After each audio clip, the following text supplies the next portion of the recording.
بعد از 1 ساعت و نیم موفق شدم که دوربین گوشی رو وصل کنم به لپتاپ، چون اینترنت نبود و کم استودیو کار نمیکرد و دیگه به روش سنتی الان دوربین رو گذاشتم اونور، گوشی رو گذاشتم اونور و نمیدونم دارم چی ضبط میکنم. من فقط الان صدا رو دارم و تصویر مانیتور. از شما خدمتتون که روزی که این ویدیو رو ضبط میکنم امروز 22 دی ماه هست. تقریبا 5 روز از قطعی اینترنت بعد از اعتراض هم میگذره و خب حرف برای گفتن زیاده، مسائلی که اتفاق افتاده و چیزایی که دیدیم، ولی من اصلا نمیخوام وارد جزئیاتش بشم چون هم خیلی دردناکه و هم تخصص منم نیست اه، بخوام دربارش صحبت بکنم. ولی یه چیزی رو من خیلی خوب میدونم و دربارش میتونم خیلی خوب هم صحبت کنم و اونم وضعیتی هست که اه، فعالان حوزه تک توی ایران دارن.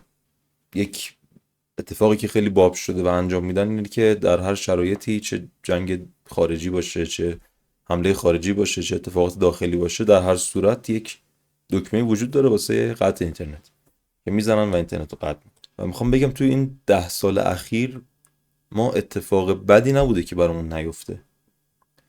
مخصوصا حالا وقتی میگم ما، هم به عنوان مردمی که توی این کشور دارن زندگی میکنن و هر کسی که هر گونه فعالیتی توی حوزه تک داره، اتفاق بدی نبوده که برامون نیفته. یعنی هر چیزی که میشد بهش فکر کرد اتفاق افتاد. تحریم ها شروع شد، ما دسترسیمون به بازار بین المللی قطع شد واسه گرفتن پروژه های فریلنسری، واسه استخدام های جاب های ریموت. این رو شما بذار کنار و همین رو بیا بازار ایرانش رو نگاه بکنیم که چجوریه. بازطراحی، انتقال به قالب جدید و بهینه‌سازی وبسایت. یا علی، خدمات مورد نیاز شامل تغییر قالب، نصب و راه‌اندازی قالب، انتقال محتوا، تغییر تنظیم ساختار صفحات، افزایش سرعت و شروط‌های تصویری، بهینه‌سازی پایگاه داده، نصب و تنظیم افزونه‌های کشین، بهبود تجربه کاربری، طراحی روابط کاربری، چیدمان استاندارد، هماهنگی کامل، طراحی بنر هم طراحی کن، استفاده از رنگبندی و فونت، طراحی بنرهای مناسب، سئو و امنیت. بودجه چقدر؟ 9 میلیون. 9 میلیون. و خب حالا همه این موارد به کنار، یعنی اینکه این بازار برای ما به فنا رفت و فعالیت توی یک فضای سمی شده، ما همه اینا رو کنار بذاریم میرسیم به مسئله اینترنت که الان که من این ویدیو رو ضبط میکنم اینترنت کلا قطع. 5 روز میشه که اینترنت جهانی ما دسترسی نداریم و من دیروز اومدم بشینم پای کارم که پروژه رو ببرم جلو و میبینم که من یک asset ساده PNG میخوام دانلود بکنم بذارم یه گوشه صفحه، نمیتونم. از سایت داخلی بخوام سرچ بکنم نداریم. کجا داریم یک سایت رو هم بگین که توش مثلا سایت فلت آیکون من بتونم از توش منابع پی ان جی دانلود کنم؟ نداریم. تو شبکه ملی عزیز اطلاعات ما اینا رو نداریم و اصلا این خنده‌دارترین مشکلیه که پیش میاد. مسائل بسیار جدی مثل عدم دسترسی به ریپوزیتوری های جهانیه. یعنی چی؟ شما یعنی همین الان اگر با npm بخوای یه پروژه بیلد کنی یا نصب بکنی، اون باید وصل شه بره ماژول ها رو یه جایی بگیره بیاره، قطعه نمیتونی نصب بکن. نداریم حالا. اگه بخوای سرورت که در ایرانه مثلا اوبونتو نصب هست روش، میخوای اونو آپدیت کنی، نمیتونی، چون پکیج ها رو از اون ور باید بگیری، پکیج ها دانلود بشن بیان روی سیستم بشینن. نداریم. ما این رو نداریم حالا. نمیتونیم. اگر یک نقص امنیتی رخ بده، من سرورم خارج از کشوره، گفتم فلان ورژن از سیستم عامل این نقص امنیتی توش کشف شده، آقا باید آپدیت بکنین. و معمولا این نقص ها هم وقتی کشف میشن هکرها اینها رو شناسایی میکنن و مستقیم میزنن به سرورهایی که این نقص ها رو دارن. اگر به چنین شرایطی شما رسیده باشین هیچ کاری نمیتونین بکنین. نه خودتون میتونین وصل شین، نه میتونین مثلا زنگ بزنین به یکی که براتون انجام بده. اصلا قطع، یعنی از لب مرز اینترنت به اونور قطع. حتی یک مثلا مکانیزمی هم نیست که، یک پروتکلی هم نیست که مثلا اگر بنا به هر دلیل امنیتی نت قطع شده، مثلا به کسایی که این رو به صورت واجب نیاز دارن، آقا ما مثلا نیم ساعت اینترنت رو در اختیارشون بذاریم، اصلا بگن آقا بیاین فلان مرکز نیم ساعت ما به شما اینترنت میدیم، بیاین اون کار واجبی که دارین انجام. اصلا هیچ، قطع.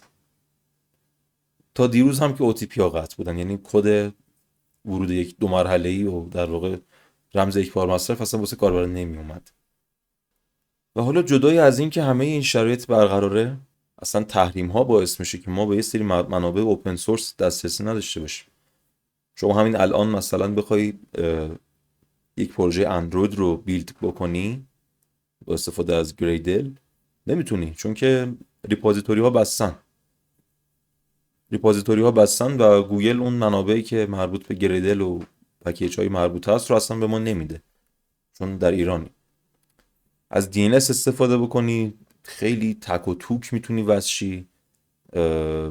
VPN بخوای بزنی، بعضی وقتا VPN ها رو اونجایی که VPN ها اکثرا پابلیکن سروراشون میشناسن و باز هم نمیذارن وصل. اصلا یه وضعیت عجیبه. یعنی شما همین الان یه پروژه اندروید بخواد بیلد بکنی شاید 1 ساعت وقت تو بگیره، فقط اینکه این گریدل رو فیکس بکنی. ظلمه واقعا، یعنی کار کردن رو باعث میشه که شما یک کاری که میتونی توی 10 دقیقه انجام بدی 1 ساعت، 1 ساعت و نیم، 2 ساعت وقت بذاری و مدام ذهنت ناآرام باشه که چرا من دارم واسه یه کاری که میشد با یک کلیک و مثلا 20 ثانیه وقت انجام بشه دارم 2 ساعت وقت میذارم. اما اگه شما با قطعی اینترنت کنار بیای، با قطعی برق کنار بیای، با تحریم ها کنار بیای، با فیلترینگ هم کنار بیای و با کمبود آموزش های مناسب هم کنار بیای، در نهایت میخوری به یک سد بسیار بزرگ و اون سد هم استخدام در شرکت ها هست به عنوان جونیور. یعنی اگه تونستی با همه این موارد کنار بیای و به هر طریقی کدنویسی رو یاد بگیری، باید به عنوان جونیور بری توی یک شرکت استخدام شی. روال جهانیشه دیگه، این روالیه که همه جا هست. یک چیز رو یاد میگیری، به یک مهارتی میرسی، یه چند تا نمونه کار اولیه آماده میکنی، میری به عنوان جونیور استخدام میشی. ما توی ایران تقریبا میشه گفت دیگه جونیور نداریم. یعنی شرکت ها انقدر فشار مالی روشونه که دیگه نمیان جونیور استخدام کنن. چرا باید این کارو بکنن؟ و حالا اگر جونیور باشی، اگر شما سنیور باشی، همین الان نمیدونم 7 8 سال 10 سال سابقه کار داشته باشی، برای شما هم پیدا کردن کار سخت. کار حرفه‌ای که در یک فضای حرفه‌ای بخواد انجام بگیره، حقوق‌های ساعتی رو ببینید مثلا 300 400 تومان هم هست، سنیورها دارن فعالیت میکنن، میشه ساعتی مثلا $2، ساعتی تقریبا $2 میشه. و این هم ناگفته نماند که بسیاری از ایده پردازها و سرمایه گذارها و شرکت های استارتاپی خوب اصلا از ایران رفتن و دیگه اصلا تمایلی به فعالیت تو ایران ندارن. جدایی از همه اینها، چیزایی که هممون تجربه میکنیم هم بهش اضافه میشه: گران بودن تجهیزات، سخت افزار، گران بودن لپتاپ و سیستم و یه کامپیوتر ساده که بخوای بخری باش کارو شروع کنی. من خیلی میبینم که افراد زیادی هستن میخوان شروع بکنن و دسترسی به سیستم ندارن. بارها من اینو دیدم. جدایی از این، یه مسئله‌ای که باز یک مقداری توی سالهای اخیر بهتر شد ولی اصلا روال نبود، فضای کاری هست که واسه فریلنسرها نیازه. یعنی بسیاری از فریلنسرها تو خونه نمیتونن کار کنن و میخوان بیرون کار بکنن و تا همین 1 2 سال پیش ما فضای خوبی نداشتیم. یک مقدار الان اوضاع داره بهتر میشه تو این زمینه.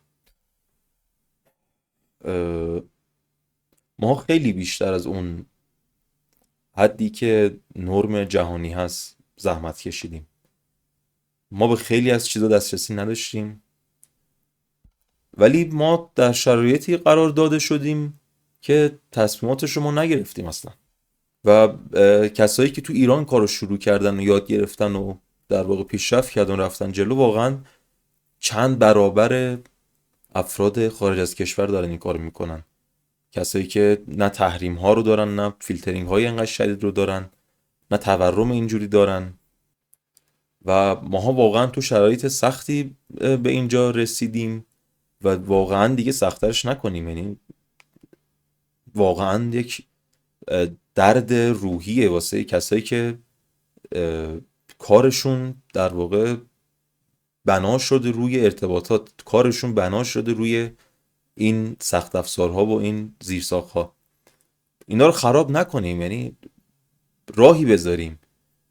اگر ما یک چیزی رو باید ازش دفاع بکنیم، نه خودش رو خراب بکنیم، ازش دفاع بکنیم، راههایی رو بسازیم که بتونیم از اون دفاع بکنیم. نه اینکه ما وقتی اگر اتفاقاتی بیفته ما راه حلمون این باشه که کلا بزنیم زیر این قضیه. خیلی آسیب میبینم توی این موضوع و من سعی کردم از صدای صنف خودم و همکاران خودم این رو بگم و واقعا امیدوارم که یک شرایط عادی و با آرامشی رو بتونیم تجربه بکنیم، چون واقعا توی این شرایطی که من حداقل توی این یکی دو سال اخیر دیدم، کار کردن توی این وضعیت ممکن نیست، واقعا ممکن نیست. و مرسی از شما که این ویدیو رو دیدید.